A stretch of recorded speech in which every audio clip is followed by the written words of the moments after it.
Cheers. All right. So in this video, I'm going to explain to you the 3 reasons why you haven't become the person that you want to be yet. Number 1 is that you lack the confidence that you can actually make the changes necessary in order to become that person. 2, you lack the belief in yourself that you are strong enough to withstand the hardships that you know you will face along the way.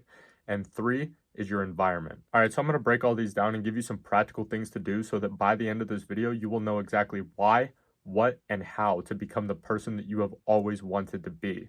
So number 1, your lack of confidence. This can stem from many different things, but the main one, I think, in my opinion, is that as time goes on, from the time that all of us are born until this exact moment in time, we have been programmed by society to be a certain way. And if you have no backbone, if you have no confidence, if you have no courage to say, everyone is going this direction, I'm going to go this direction, then over time you will just begin to be a reflection of everyone else around you. But if you genuinely want to do something great and be something great and have all these ambitions, you can't do what everyone else is doing because most people aren't great. Most people choose the comfortable route, the safe route, the familiar route that everyone else around them is doing. And I'm assuming that that's not what you want to do, or else you wouldn't be here in the first place, right? But in order to develop these habits and these behaviors and these thought patterns to set ourselves up with a strong foundation in order to pursue this path that we're all on, we need to be extremely conscious of what we're inputting in terms of what we input to our eyes, our ears, and even our mouth, because it all adds up and it all matters to a certain degree, because our subconscious minds pick up on all of it, whether you like it or not, and whether you know it or not. And if you don't know it now, you'll know it eventually. So it's better to recognize it now rather than later, when it's much, much harder to reverse this programming that we've all been led to believe. And the way that we can control what we input into our minds is through isolation. Not in the sense of just locking yourself in your room and not talking to anybody, but in the sense of, if you have any like friends or family, for example, that just talk about meaningless bullshit all day, if they don't do things that align with your goals, if they have bad habits that you're trying to stay away from, then you have to distance yourself from these people. And I understand this can be tricky because maybe, for example, you're like me and your parents don't support what you do, and that can be a little bit harder to navigate around. But I promise you, there is a way. There is always a way. Because what I do now is I've mapped out a schedule of the days where both of my parents are out of the house on a weekly basis, and I just mass record videos like I am now. Like I'm on my 3rd straight video in a row. Does it suck? Yeah, my throat is fucking killing me. I've been talking for over an hour straight to this camera over the course of 3 different videos. But I know that this season of my life is not going to last forever. I have a plan of moving out of this house in the next 6 to 12 months so that I don't have to deal with this anymore and I can record whenever I want to. But it's through these periods of isolation where it doesn't matter what's happening in front of my eyes, because the vision that I have in my head is so strong and I'm so invested into my craft and I'm so immersed into this reality that I'm creating for myself, that the motivation that it gives me, the excitement that it gives me, the drive that it gives me, it outweighs everything else externally. And obviously meditation is another good one to use because you can visualize and manifest your future reality that you want to create for yourself, the type of music that you listen to, the type of content you consume. It's all very, very important because the more that you can control these little minor details and the more that you pay attention to these things, the easier it's going to be to develop these things like confidence in yourself so that you can have a strong foundation to stand on when it comes to making this decision to fully committing to this path. Which leads me into the second reason that you haven't become the person that you want to be yet, is that you don't believe that you're actually strong enough to withstand the struggles that come with this path. And I used to do this shit all the time where I say I was going to commit to this thing. I said I was going to lock in, even though locked in wasn't a term back then when I started this journey. And I would stick to it for a couple of weeks. But the second that I would encounter an obstacle or a bump in the road, I would just fold like a cheap lawn chair. Because the thought to me of, I don't know if I can pull this off. I don't know if I can put up with this time and time again. I don't know when I'm going to see any results. I might have to struggle like this for years before I see any success.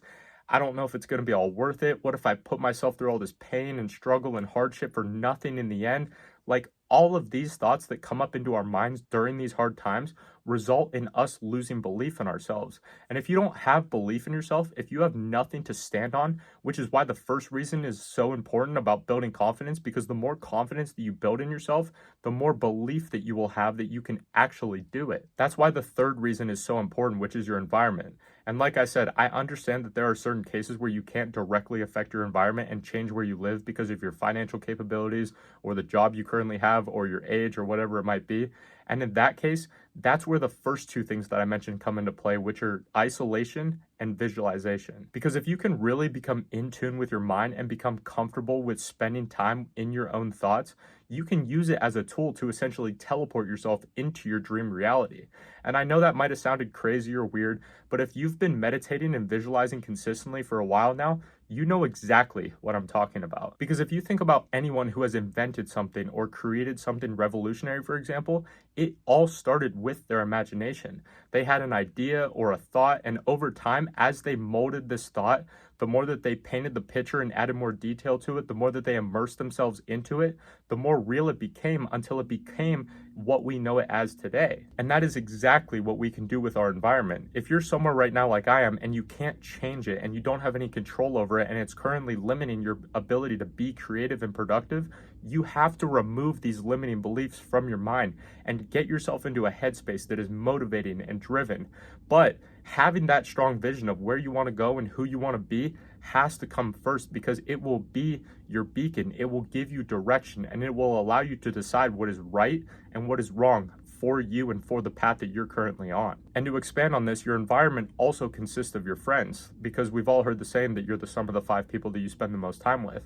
And if you're spending time around people who, again, don't have their shit together, are doing bad habits, they're talking about unproductive things, it's certainly not going to be helpful to you being around these people. Because if you really want to do something great and be something great in this life, there's really no margin for error when it comes to this. And it's easy to think when you're young, oh, it's okay to do all these things and be reckless and have fun. Like, I still have a bunch of time. Like, yeah, for some people, that's perfectly fine. But this is a different type of life that we are pursuing. And because it's a different type of life, it's going to require a different type of lifestyle in order to get there. Yes, it's the harder path. Yes, it's the different path. Yes, you're going to be criticized by the people around you. But in the end, we will all be rewarded with endless freedom and purpose and fulfillment from the people that we've inspired. But that is only if we take the risks and we put in the work and we continuously show up even when we don't feel like it. And only if we have our focus and our priorities straight on improving ourselves in mind, body, and spirit. And if you do those things, you will become a person that attracts freedom in all realms of life, whether it be physically, mentally, time freedom, location freedom, financial freedom. And that kind of future, that kind of lifestyle, I think is what attracted all of us to this path in the first place.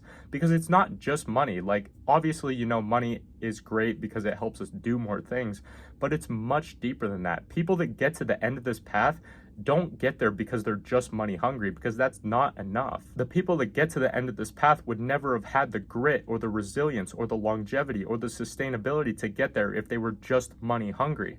With certain levels of success, yes, you can get there.